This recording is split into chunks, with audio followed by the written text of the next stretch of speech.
Channel dream IAS. कैसे हैं आप सभी?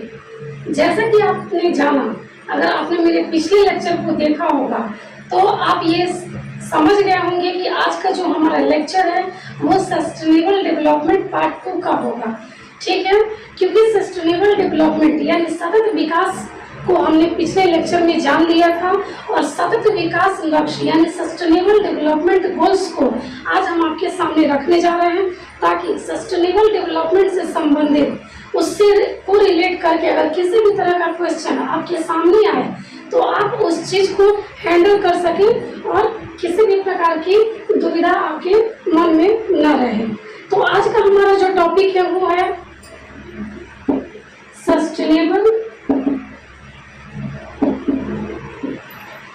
डेवलपमेंट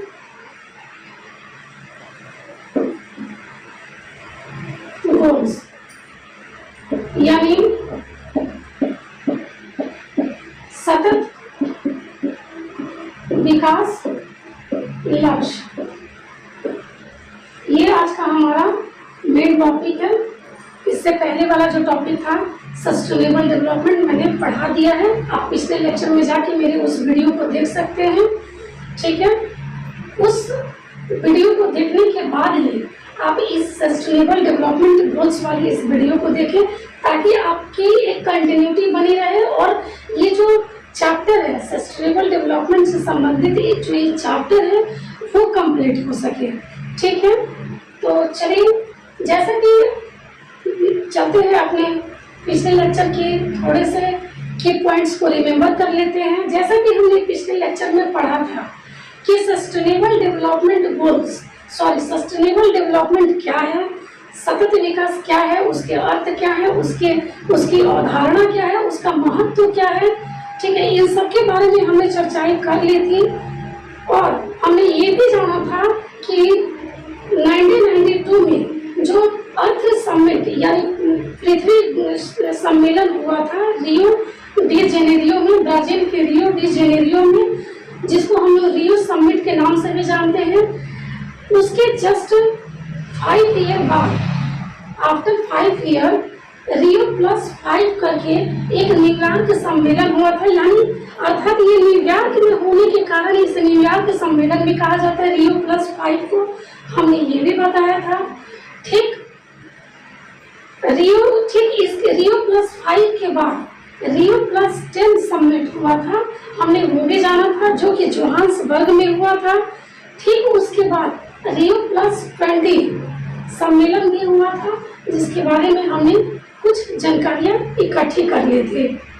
ठीक है, तो सतत विकास के बारे में हमने मोटे तौर पे कुछ जानकारियां इकट्ठी कर ली थी। अब हम जानते हैं कि सतत विकास लक्ष्य क्या है, सतत विकास लक्ष्य कैसे आया, ये शब्द कैसे चर्चा में आया, और सतत विकास लक्ष्य में जो 17 गोल्स हैं जिसके बारे में हम अक्सर सुना करते हैं या फिर बुक वगैरह में पढ़ा करते हैं कि 17 विकास लक्ष्य होते हैं। तो जानेंगे कि ये 1 से लेकर 17 तक पूरे विकास लक्ष्य क्या है, टू द पॉइंट इसको जानेंगे कि किस गोल्स में कौन कौन से प्रोजेक्ट को इन्वॉल्व किया गया है। जैसे कि आपको पहला गोल्स है नो पॉवर्टी, ऐसे कर करके हम लोग 17 गोल्स के बारे में पढ़ेंगे और यहाँ जानेंगे कि उसके बाद उसके उद्देश्य क्या है, उद्देश्य कितने प्रकार के प्रकाशित किए गए सस्टेनेबल डेवलपमेंट गोल्स में। तो चलिए हमारे साथ बने रहिए इस ड्रीम आईएएस यूट्यूब चैनल पे और चलिए ले चलते हैं आपको अपने लेक्चर की तरफ। तो जैसा कि आप देख रहे हैं कि आज का जो हमारा लेक्चर है वो है सस्टेनेबल डेवलपमेंट गोल्स। अंतर्राष्ट्रीय समुदाय के द्वारा संयुक्त राष्ट्र के माध्यम से, यहाँ एक शब्द आया संयुक्त राष्ट्र के माध्यम से, यानी संयुक्त राष्ट्र की एक संस्था है संयुक्त राष्ट्र महासभा, जो कि उसकी बहुत बड़ी संस्था है। उसके माध्यम से एक ऐतिहासिक योजना शुरू की गई जिसको हमने सस्टेनेबल डेवलपमेंट गोल्स के नाम से जाना। इस गोल्स में 17 लक्ष्य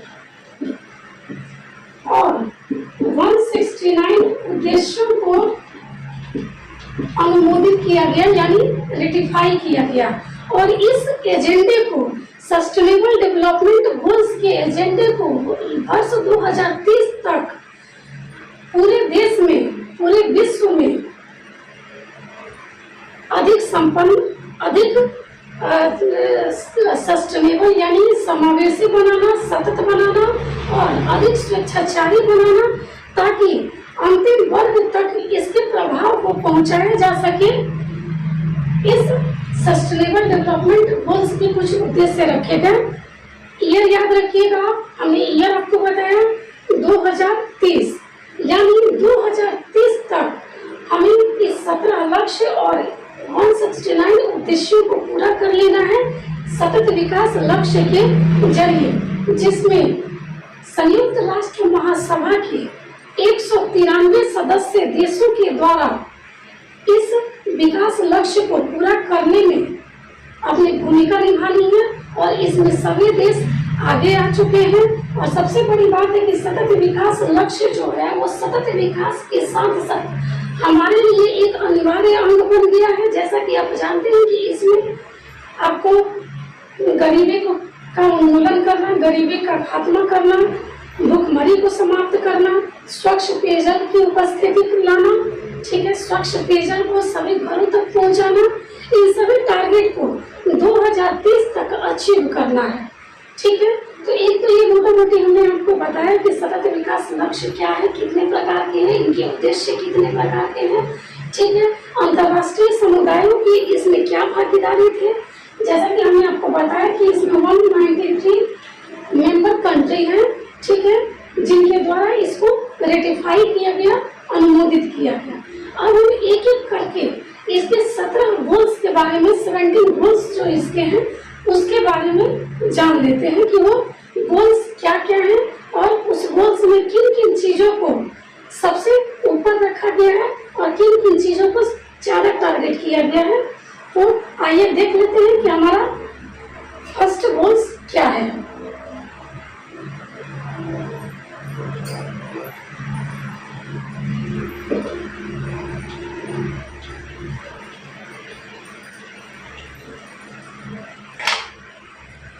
जैसा कि आप देख रहे हैं, मैं आपको बता रही हूँ कि हमारा जो फर्स्ट गोल्स है, सस्टेनेबल डेवलपमेंट गोल्स का जो पहला जो गोल्स है वो है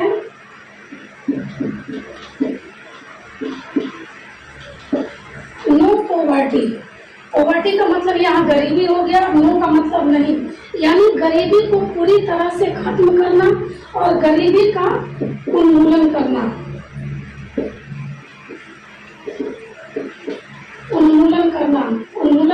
उन्मूलन शब्द यहाँ थोड़ा सा टफ हो जा रहा है। इसका मतलब हुआ गरीबी की समाप्ति करना, यानी गरीबी को जड़ से खत्म करना। ठीक है, तो हमारा पहला जो गोल्स है वो है नो पॉवर्टी। दूसरा जो गोल्स है जीरो हंगर।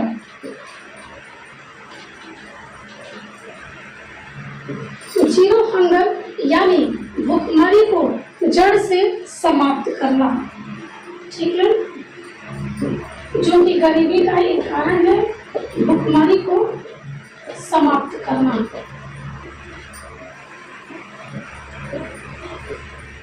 ये हमारा सेकंड गोल्स हो गया। जैसा कि आप देख रहे हैं, एक बार फिर इसको रिपीट कर लीजिए। पहला गोल्स है नो पॉवर्टी, सेकंड गोल्स है जीरो हंगर। चलते हैं अपने थर्ड गोल्स की तरफ, देखते हैं कि वो क्या है।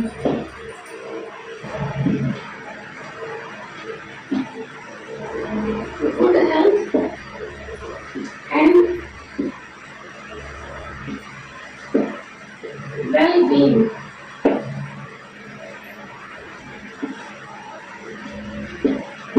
यानी उत्तम स्वास्थ्य एवं खुशहाली।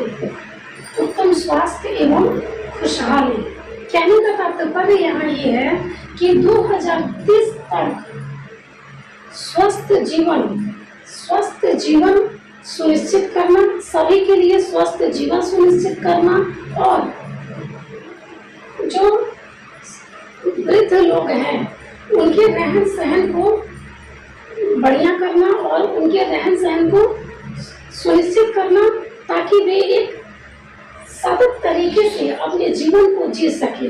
वही यहाँ कह रहा है कि good health and well being. ठीक है, हमारा जो चौथा गोल्स है, साथ ही आप इसमें ये जोड़ सकते हैं कि 2030 तक वैश्विक यानी ग्लोबल मातृत्व दर को कम करना। ठीक है, उत्तम स्वास्थ्य एवं खुशहाली में ये भी आ जाएगा कि वर्ष 2030 तक वैश्विक मातृत्व दर को कम करना। ठीक है, यानी मातृत्व दर जो मृत्यु मातृत्व दर है उसमें कमी करना, उसमें कमी करना। चौथा हमारा है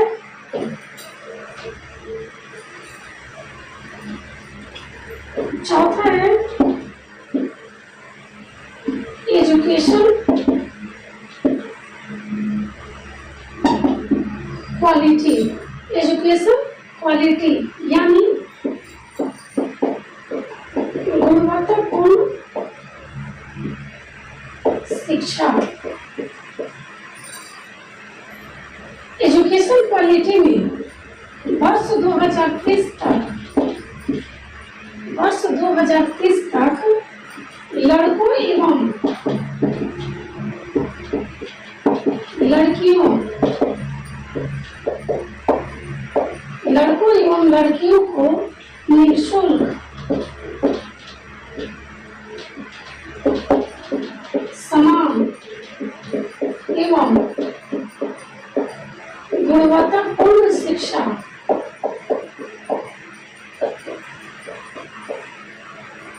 किस स्तर पे? तो प्राथमिक एवं माध्यमिक स्तर पर। ठीक है, एजुकेशन क्वालिटी में एक बार मैं फिर यहाँ रिपीट कर देती हूँ कि फोर्थ जो हमारा गोल्स है सस्टेनेबल डेवलपमेंट गोल्स, वो कहता है कि गुणवत्तापूर्ण शिक्षा पे ध्यान देना, गुणवत्तापूर्ण शिक्षा को 2030 तक सुनिश्चित करना, अर्थात 2030 तक लड़के और लड़कियों को निःशुल्क समान सतत और गुणवत्तापूर्ण शिक्षा की ओर अग्रसर करना, प्राथमिक और माध्यमिक लेवल पे। ठीक है, ये तो हमारा हो गया चौथा गोल्स। आइए चलते हैं, देख लेते हैं अपने पांचवें गोल्स को कि वो क्या है।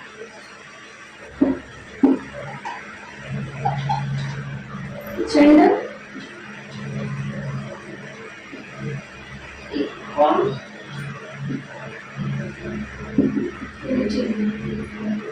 यानी लैंगिक समानता।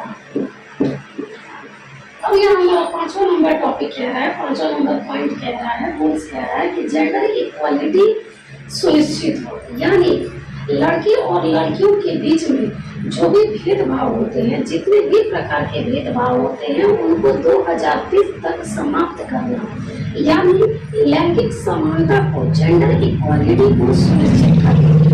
ठीक है, ये हमारा पांचवा नंबर पॉइंट काफी ज्यादा इम्पोर्टेंट हो जाता है। इस पॉइंट को अगर आप किसी भी प्रकार के इससे रिलेटेड अगर आता है निबंध वगैरह का पेपर या फिर मेंस का कोई ऐसा क्वेश्चन आ जाता है जो कि लैंगिक समानता से रिलेटेड हो, तो आप गोल्स नंबर 5 करके, सस्टेनेबल डेवलपमेंट गोल्स नंबर 5 करके आप इसको मोटे लाइन में लिख सकते हैं, बोल्ड लेटर में लिख सकते हैं, ताकि एग्जामिनर को ये पता हो कि आप इतने इम्पोर्टेंट टॉपिक से रूबरू हैं। ठीक है, तो ये हमारा पांचवा नंबर टॉपिक हो गया जेंडर इक्वालिटी यानी लैंगिक समानता। कहने का तात्पर्य यहाँ ये है कि 2030 तक महिलाओं के साथ हो रहे अत्याचार जैसे कि बाल विवाह, भ्रूण हत्या, तस्करी भी महिलाओं के साथ होते रहते हैं आए दिन, उनको खत्म करना या उनका खात्मा करना। ठीक है, 2030 2030 तक। और एक सबसे बड़ा जो इम्पोर्टेंट टॉपिक इससे निकल के आया लैंगिक समानता से, वो था कि 2030 तक इस गोल्स को सुनिश्चित करना इस स्तर पे कि निर्णय के सभी स्तर पे महिलाओं की भूमिका सर्वोपरि है। ठीक है, ये एक बहुत इम्पोर्टेंट टॉपिक यहाँ निकल के सामने आता है कि निर्णय के सभी क्षेत्र में, यानी अगर लड़के लड़कियों के बीच में या फिर मेल फीमेल के बीच में अगर कोई किसी प्रकार के अगर मुद्दे को उठाया जाता है तो महिलाओं की राय को सर्वोपरि रखना, उसकी राय को सबसे ऊपर रखना, ठीक है, उसकी राय को मतलब तरजीह देना, ताकि महिलाओं को आगे का दिशा तय हो सके, महिलाओं के लिए आगे की दिशा तय हो सके और वे अपने आप को सभी के समान समझे। ठीक है, तो यही ये कहता है लैंगिक समानता। अब देख लेते हैं कि हमारा छठा कॉन्स क्या है।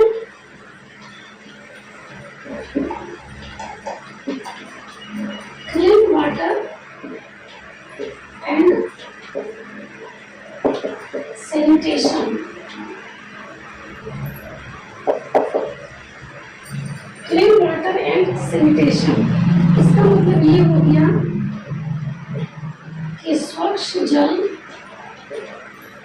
एवं स्वच्छता, स्वच्छ जल एवं स्वच्छता, क्लीन वाटर एंड सैनिटेशन। ठीक है, इसका मतलब यहाँ ये हो गया कि जो सस्टेनेबल डेवलपमेंट गोल्स में जो 6 नंबर गोल्स को लेकर बात हुई, उसमें ये कहा गया कि वर्ष 2030 तक सभी को स्वच्छ जल की आपूर्ति कराना और स्वच्छ जल को वहनीय बनाना यानी सस्ता बनाना, ताकि स्वच्छ जल की आपूर्ति गरीब तबके तक भी यानी लास्ट पायदान तक भी लोगों को पहुंच सके। साथ ही स्वच्छ जल एवं स्वच्छता में एक और बात को शामिल किया गया, खासकर स्वच्छता को लेकर, कि वर्ष 2030 तक खुले में शौच करने की जो प्रवृत्ति थी उसकी समाप्ति करना। ठीक है, जो कि एक बहुत ही इम्पोर्टेंट मतलब ये मुद्दा हो जाता है, खुले में शौच की समाप्ति 2030 तक। ठीक है, तो स्वच्छता से हमारा यही यहाँ मतलब होगा। ये तो हमने कंप्लीट कर लिए 6 गोल्स को। अब देखते हैं कि हमारा 7th गोल्स क्या है।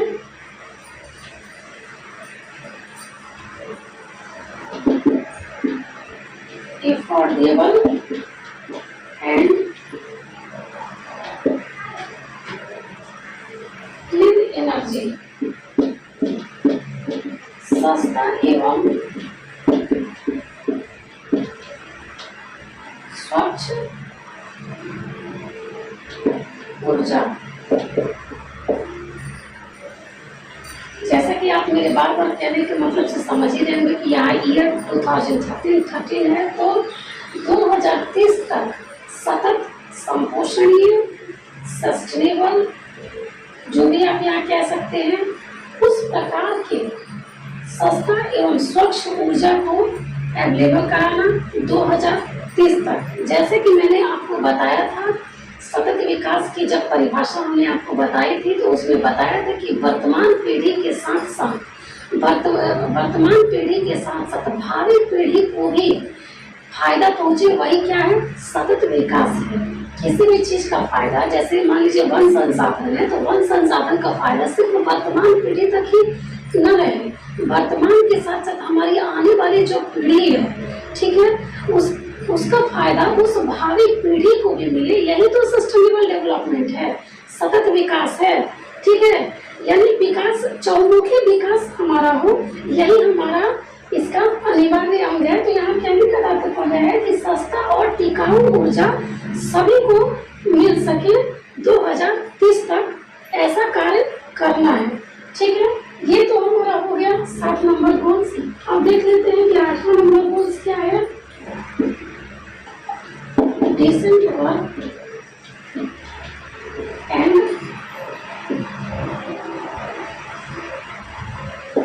इकोनॉमिक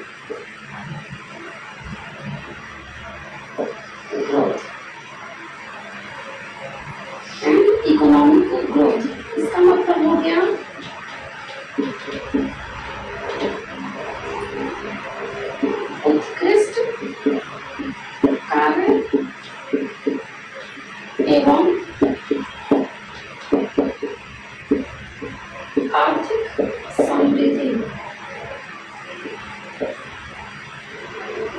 जैसा कि आप जान ही रहे होंगे कि आर्थिक समृद्धि है, यहाँ इकोनॉमिक ग्रोथ की बात हो रही है। तो 2030 तक युवाओं को अधिक से अधिक रोजगार संपन्न बनाना, बेरोजगार न रखना, ठीक है, बेरोजगार की समाप्ति करते हुए अधिक से अधिक युवाओं को रोजगार की तरफ उन्मुख करना, ठीक है, कौशलता प्रदान करना, ठीक है, और बाल श्रम, जो छोटे बच्चों से श्रम कराया जाता है, बाल श्रम की समाप्ति 2030 तक पूरी तरह से करना, इसका ये अर्थ निकलकर सामने आता है। तो 8 नंबर गोल्स मेरा है decent work and economic growth. अब देख लेते हैं कि हमारा 9वां नंबर गोल्स क्या है।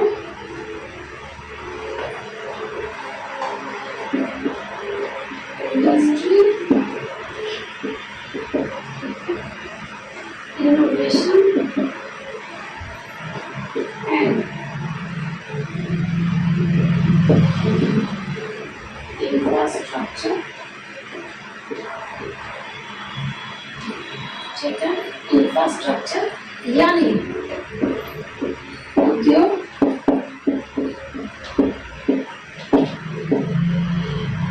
नवाचार एवं अवसंरचना,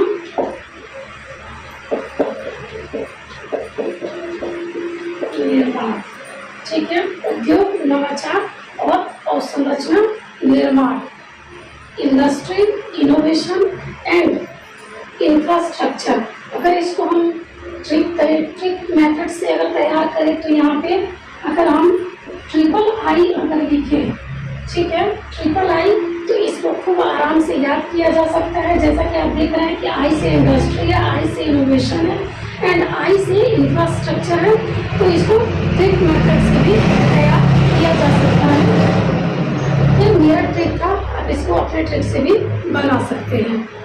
तो यहाँ आप देख रहे हैं कि जो हमारा 9वां गोल्स है वो है कि सतत और समपोषणीय औद्योगिक विकास करना और नवाचार को बढ़ावा देना। यहाँ सबसे मेन है कि नवाचार को बढ़ावा देना, कुछ नया करना हमेशा, ठीक है। तो यहाँ 9वां नंबर गोल्स कहता है कि सतत और समपोषणीय उद्योग को बढ़ावा देते हुए नवाचार और संरचना निर्माण को भी बढ़ावा देना, ठीक है। अब देख लेते हैं कि हमारा 10 नंबर गोल्स क्या कहता है।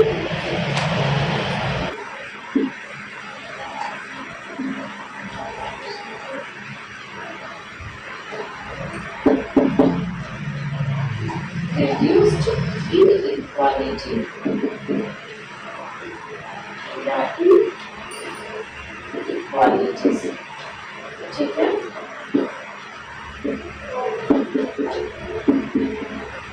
आर्थिक असमानता को दूर करना। 10 नंबर क्या है हमारा कोर्स को रिड्यूस्ड इनइक्वालिटी यानी आर्थिक असमानता को दूर करना, अर्थात देश के भीतर और विभिन्न देशों के बीच जो असमानताएं हैं, इनइक्वालिटी है, उसको कम करना। ये 10 नंबर गोल्स का अचीवमेंट है। और इसका 11वां नंबर गोल्स जो है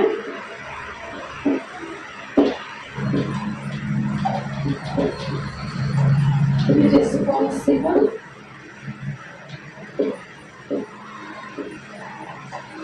consumption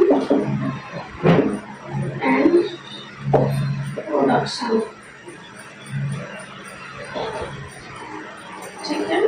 responsible consumption and production यानी अस्थायी खपत एवं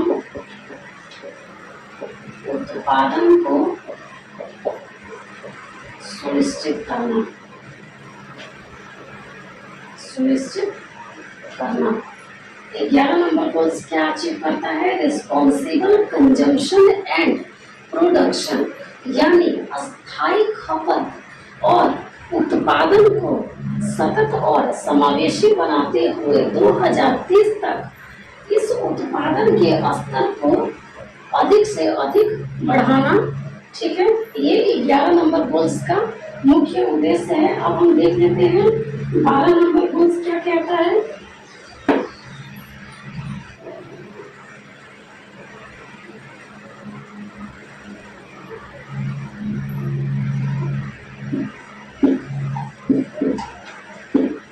sustainable cities and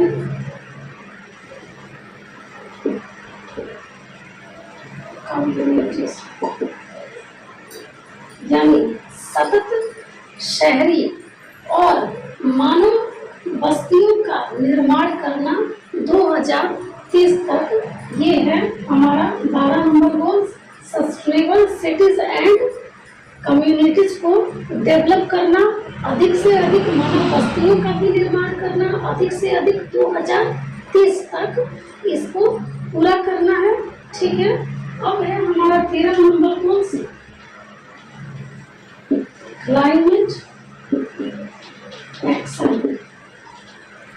climate action यानी जलवायु परिवर्तन से निपटने के लिए तत्काल किसी भी कार्यवाही को अपनाना, किसी भी कार्यवाही को सुनिश्चित करना, ये है क्लाइमेट एक्शन, जो कि 13 नंबर गोल से हमारा जलवायु परिवर्तन से संबंधित है।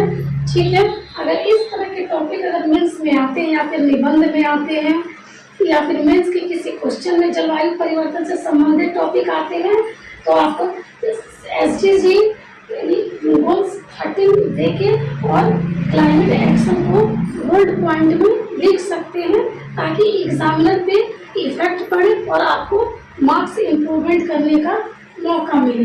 अब हम देखते हैं हमारे 14वें नंबर के गोल्स को कि 14वें नंबर गोल्स क्या कह रहे हैं। लाइफ बिलो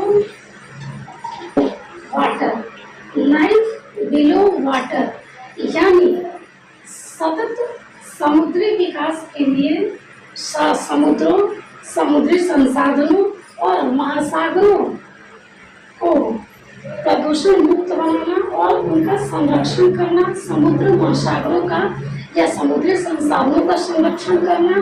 यहाँ इसका अर्थ यही हो जाता है कि लाइफ बिलो वाटर, अगर वाटर ही नहीं रहेगा, अगर जल ही नहीं रहेगा तो जीवन कहाँ से संभव है। जैसे कि आपने कभी किसी क्लास में मतलब चौथे या 5वें क्लास में आपने एक पोयम पढ़ी होगी कि जल ही जीवन है। ठीक है, तो वही यहाँ कह रहा है कि लाइफ बिलो वाटर यानी जो भी जल से संबंधित जो भी चीजें हैं उनका संरक्षण सुनिश्चित करना, समुद्र हो गए, समुद्री संसाधन हो गए, महासागर हो गए। ठीक है, अब देख लेते हैं कि हमारा 15 नंबर गोल्स क्या कह रहा है।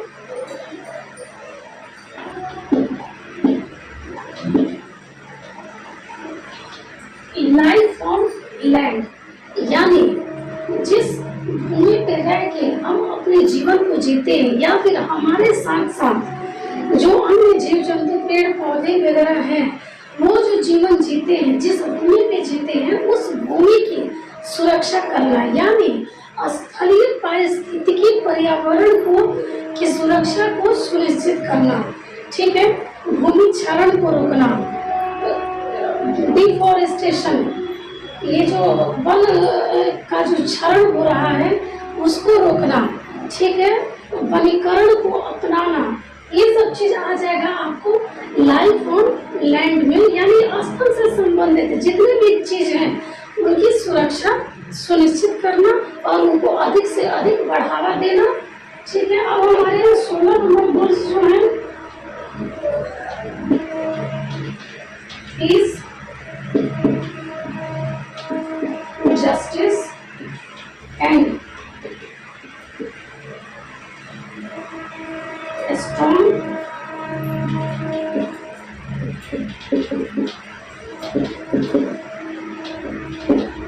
institution यानी शांतिपूर्ण और समावेशी समितियों को बढ़ावा देना। ठीक है, ताकि सभी का जो सभी के लिए जो न्याय है उसको सुनिश्चित किया जा सके। ठीक है, ये तो हमारे हो गए 16 नंबर गोल्स। एंड लास्ट जो 17 नंबर गोल्स है वो देखते हैं कि वो क्या है, जो कि हमारे लिए हमारे गोल्स में सबसे लास्ट गोल्स है। ठीक है, आइए देखते हैं।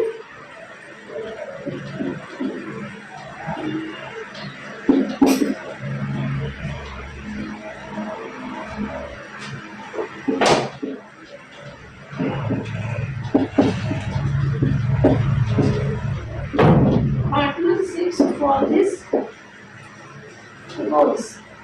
ठीक है, पार्टनरशिप्स फॉर दिस गोल्स ये हमारा सबसे लास्ट गोल्स है। ठीक है, और इसका तात्पर्य यहाँ ये हुआ कि वैश्विक भागीदारी को सुनिश्चित करना, वैश्विक भागीदारी के द्वारा सतत विकास लक्ष्यों को प्राप्त करना 2030 तक, ताकि सतत एवं समावेशी विकास को सुनिश्चित किया जा सके।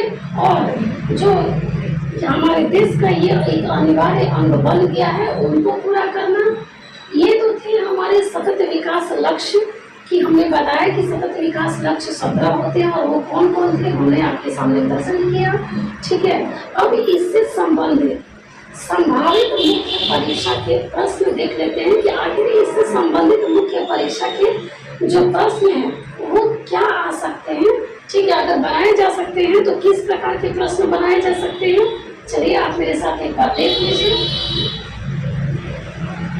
जैसा कि आप जान रहे होंगे कि ये सस्टेनेबल डेवलपमेंट और सस्टेनेबल डेवलपमेंट गोल्स जो है वो हमारे यूपीएससी मेंस के जीएस पेपर 3 से संबंधित है।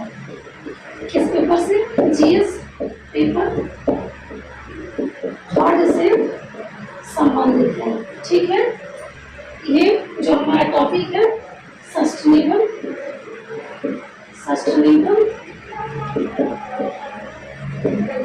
डेवलपमेंट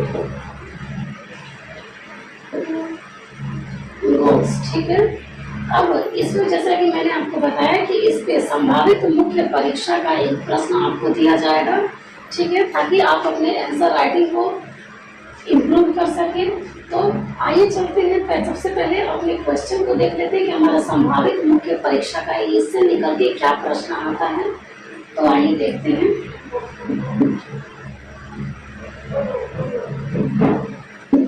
सतत विकास एवं सतत विकास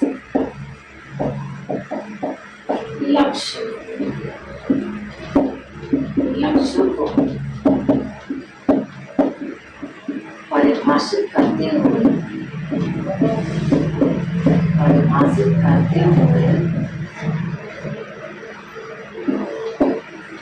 वैश्विक स्तर पर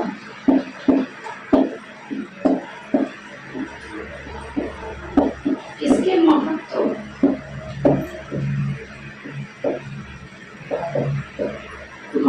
को बताएं एवं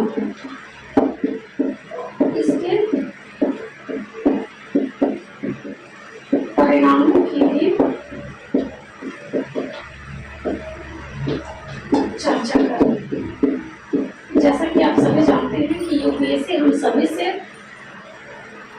एक क्वेश्चन का आंसर 150 से 250 शब्दों की शब्द सीमा के भीतर ही चाहते हैं। तो इसकी जो शब्द सीमा होगी वो 250 होगी।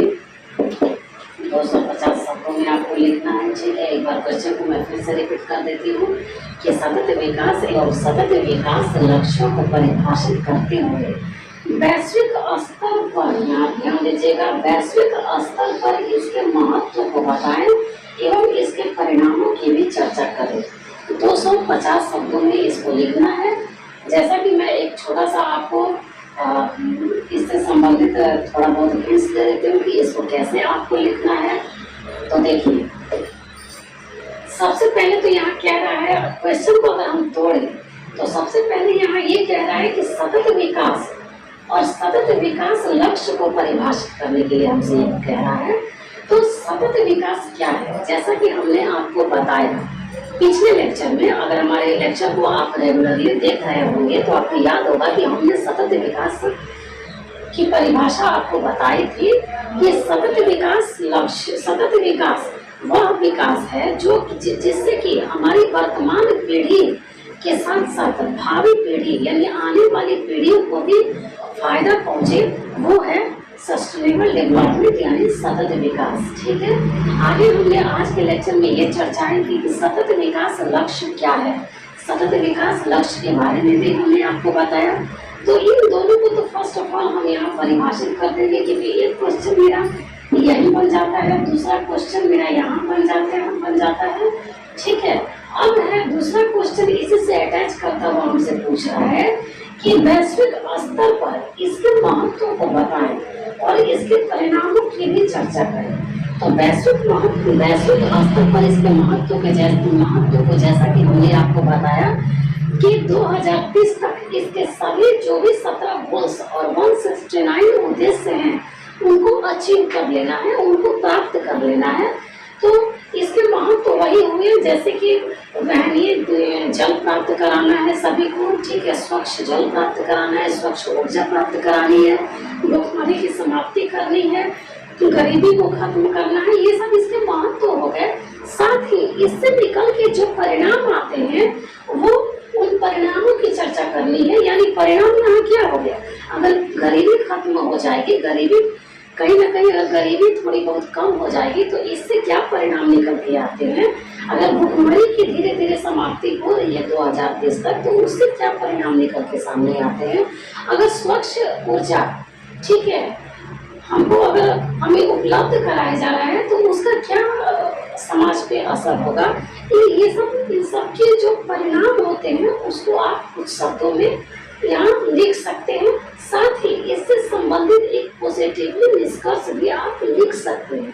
ठीक है, लेकिन इन सबसे अलग अगर आप चाहें तो इसमें एक छोटा सा चार्ट भी बन सकता है। जैसे कि आप सतत विकास लक्ष्य को अगर बताएं, ठीक है, तो सतत विकास लक्ष्य को आप कई चार्ट में बना सकते हैं। जैसे कि आप ट्रायंगल सिस्टम में भी बना सकते हैं, आप ऐसे सर्किल में भी बना के पहला नंबर दे सकते हैं, दूसरा नंबर दे सकते हैं, तीसरा नंबर दे सकते हैं, ऐसे करके एक सीक्वेंस बना सकते हैं। या फिर अगर आप इसको एक मतलब ट्री के फॉर्म में भी देना चाहें तो इसको first number goals, second number goals, third number goals देकर एक ग्राफ के फॉर्म में इसको आप बदल सकते हैं और जिससे कि आपके जो आंसर हो अन्य बच्चों से ज्यादा मतलब अच्छा देखें और कम शब्दों में आप अच्छी तरह से उस लक्ष्यों को बयान कर सके। क्योंकि यहाँ जो 17 लक्ष्य हैं उनकी संख्या आप जैसा कि देख रहे हैं कि काफी ज्यादा है। तो 17 लक्ष्य को हम अगर शब्दों में बयान करें तो काफी ज्यादा हम अपनी शब्द सीमा को पार कर जाएंगे और हम उसी में उलझे रह जाएंगे। इसलिए यहाँ सबसे ज्यादा जरूरी है कि हम अपने पूरे जवाब को एक छोटे से सिस्टम में समेट दें। ठीक है, छोटे से ग्राफ में समेट दें तो हमारे लिए बहुत ज्यादा फ्रूटफुल हो जाएगा। और कम शब्दों में अगर हम अच्छा लिखते हैं तो एग्जामिनर भी हमें अन्य बच्चों से अधिक अंक देगा। ठीक है, तो यहाँ ये हमारे मेंस का संभावित क्वेश्चन हो गया जिसको आप लिखिए। ठीक है, आंसर राइटिंग प्रैक्टिस करते रहें। और इस लेक्चर के साथ ही आज का जो हमारा टॉपिक है यहीं पे स्टॉप होता है, यहीं पे रुकता है और मिलते हैं इसके साथ एक नए टॉपिक एक नए लेक्चर के साथ। तब तक आप अगर आप इस चैनल पे नए हैं तो इस चैनल को लाइक शेयर एंड सब्सक्राइब करना ना भूलें और बेल आइकन प्रेस करना तो बिल्कुल ही ना भूलें। साथ ही आप स्वस्थ रहें, पढ़ाई करते रहें। Thank you.